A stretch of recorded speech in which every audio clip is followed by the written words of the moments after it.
बेटा अब खुद कमाने वाला हो गया था, इसीलिए बात बात पर अपनी माँ से झगड़ पड़ता। ये वही माँ थी जो बेटे के लिए पति से भी लड़ जाती थी, मगर अब फाइनेंशियली इंडिपेंडेंट बेटा पिता के कई बार समझाने पर भी इग्नोर कर देता और कहता, यही तो उम्र है शौक की, खाने पहनने की। जब आपकी तरह मुंह में दांत और पेट में आंत ही नहीं रहेगी तो क्या करूंगा। बहू खुशबू भी भरे पूरे परिवार से आई थी, इसीलिए बेटे की गृहस्थी की खुशबू में रम गई थी। बेटे की नौकरी अच्छी थी तो फ्रेंड सर्किल उसी हिसाब से मॉडर्न था। बहू को अक्सर वो पुराने स्टाइल के कपड़े छोड़कर मॉडर्न बनने को कहता, मगर बहू मना कर देती। वो कहता, कमाल करती हो तुम, आजकल सारा जमाना ऐसा करता है, मैं क्या कुछ नया कर रहा हूँ? तुम्हारे सुख के लिए सब कर रहा हूँ और तुम हो कि उन्हीं पुराने विचारों में अटकी हो।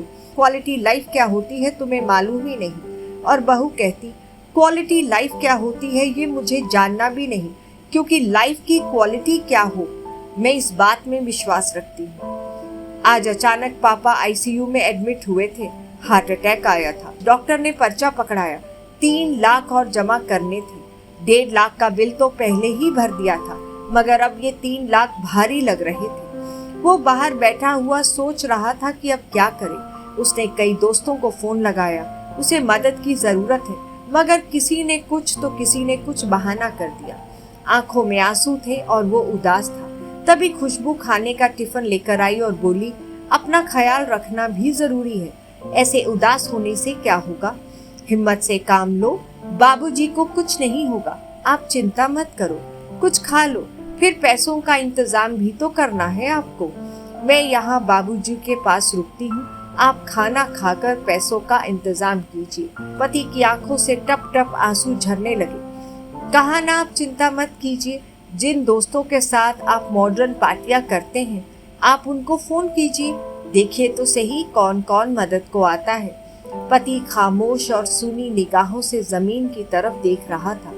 तभी खुशबू का हाथ उसकी पीठ पर आ गया और वो पीठ को सहलाने लगी। सबने मना कर दिया, सबने कोई ना कोई बहाना बना दिया। खुशबू, आज पता चला कि ऐसी दोस्ती तब तक की है जब तक जेब में पैसा है। किसी ने भी हाँ नहीं कहा, जबकि उनकी पार्टियों पर मैंने लाखों उड़ा दिए। इसी दिन के लिए तो पैसे बचाने को तो माँ बाबा कहते थे। खैर कोई बात नहीं, आप चिंता न करो, हो जाएगा सब ठीक। कितना जमा करना है? अभी तो तनख्वाह मिलने में भी समय है, आखिर चिंता कैसे न करूँ खुशबू।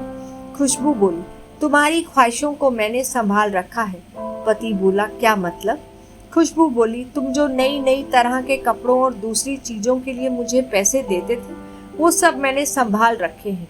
माँ जी ने फोन पर बताया था 3 लाख जमा करने हैं, मेरे पास 2 लाख थे, बाकी मैंने अपने भैया से मंगवा लिए हैं। टिफिन में सिर्फ एक ही डिब्बे में खाना है, बाकी में पैसे हैं।